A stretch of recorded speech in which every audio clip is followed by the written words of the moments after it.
Hey jerpotum kadam nilin pen suri kadam pa jirlo la pen pini tu tamen nilin nang tuan put hot ta video nang wan pitulo tang te pini video lel lang pon lo na la pen pini video bang kanang tum thumbnail kelang men ta me chini po awak la jerpotum nili pini nang teman ai wan pi video la bang ke nang tum tu ta me YouTube channel do pulo tang te YouTube channel la pu subscribe seroi nang ma support seroi nang po fansi pini video bang ke wan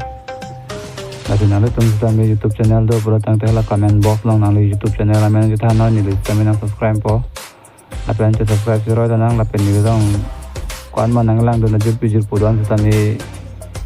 ala ni long comment long nang pi do na tum han ta me subscribe non nang si YouTube channel do pulo tang te la jur pu dum problem pen YouTube channel Kulinon awe tum sitame kuliat lo pulo tangte nilong sitame comment na pidinon nilis sitame nang subscribe dun po lapen cha subscribe seroi lanang jurpo tum lapen jurpo tum labang so channel sitame subscribe tha YouTube channel abang ke karbi top gaming kusibu alang li sitame perang an video bang ke upload lo po sitame wi sabang si lan an audio sitame alang li sitame cepaduk lo la sili tum alang li kan sitame support dun lana Berbotum, alang di pantu tami subscribe entah, lapen alang di YouTube channel tami cek am tha, lapen do tholang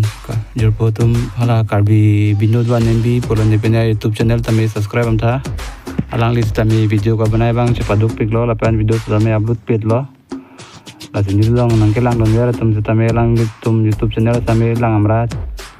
subscribe am tha jurpotum, lapen alang tum tami YouTube channel do polate nang kethan ponon ni tami lapuson share pon bom po. Tang te jurpo tum pini video bang ke lansing toni kong lo kardom